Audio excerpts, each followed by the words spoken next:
When the United Nations gathered in New York that September afternoon, the air was already thick with tension. Delegates filed into the chamber knowing that today's session would not be routine.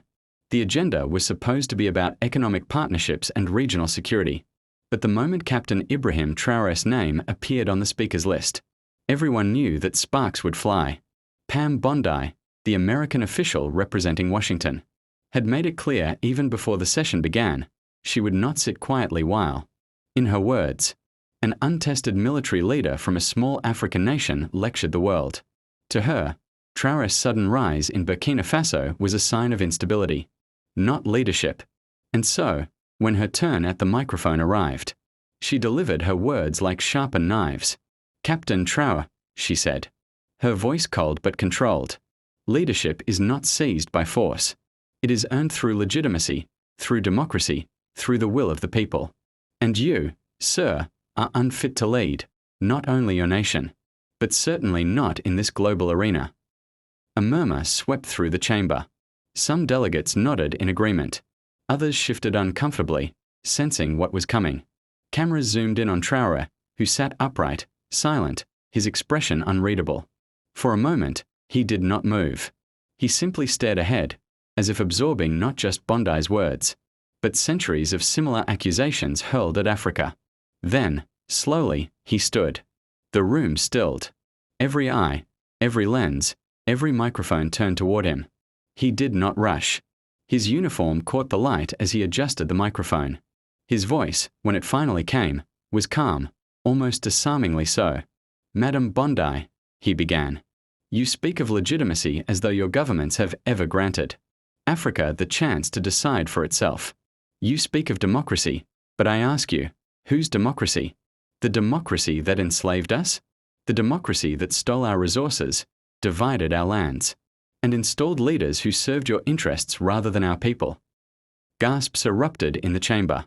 Bondi's lips tightened, but she did not interrupt. Traoré continued, his voice growing stronger with each word. "You accuse me of being unfit to lead. Yet your nations have led the world into endless wars. You speak of human rights, yet you fund dictatorships when it suits you. You claim to protect freedom, yet you still treat Africa as your mine, your farm, your playground. Tell me, madam, who is truly unfit to lead?" The hall fell into absolute silence. Delegates who had moments ago shifted uneasily now leaned forward, captivated. His words were not rehearsed political rhetoric. They were raw truth, sharpened by generations of pain and resilience. Traoré's voice dropped lower, forcing everyone to listen even more intently. For centuries, Africa has been told to wait for independence, to wait for investment, to wait for permission. And yet, every time we waited, the world took more from us. Well, today, I say, we wait no longer. Africa does not need permission to lead. Africa does not need validation to exist. Africa is rising, not tomorrow, not in some distant future, but now. The chamber erupted in whispers. Delegates glanced at one another, unsure whether to clap, object, or remain frozen. Bondi's face betrayed a flicker of disbelief. This was not the defensive reaction she had expected. Instead of crumbling under pressure, Traoré had turned her challenge into a reckoning, a mirror held up to the west. "Do not mistake my words for anger," he added, his tone now steady, almost tender. "This is not hatred. This is truth. And truth is sometimes uncomfortable. But know this, my generation of Africans, and the generations to follow, will not bow their heads any longer. We will trade as equals. We will speak as equals. We will stand as equals. And if the world cannot accept this, then the world will have to step aside." Every sentence struck like a hammer against the marble walls. His speech was no longer just about him or his leadership. It was about the continent itself, about the silenced millions who had never been invited to these grand halls. Somewhere in the back of the chamber, an African delegate rose to his feet. Then another, and another. Soon, a ripple of applause swept through the African bloc. Cautious at first, then louder. Within seconds, the hall thundered with clapping. Not from everyone, but from enough to make the moment unforgettable. Pam Bondi remained seated, her face composed but tight, her hands clasped together as if holding back a storm. Cameras captured her silence, a silence that spoke louder than any rebuttal could. When the applause died down, Traoré delivered his closing words.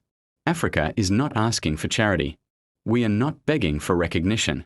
We are declaring our place in history. You told us for centuries that we were the past. I stand here to tell you, we are the future. He stepped back from the podium. The hall was still buzzing.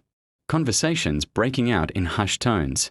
Journalists scrambling to capture the moment. Some called it arrogance. Others called it courage. But one thing was certain. Nothing about that afternoon could be forgotten.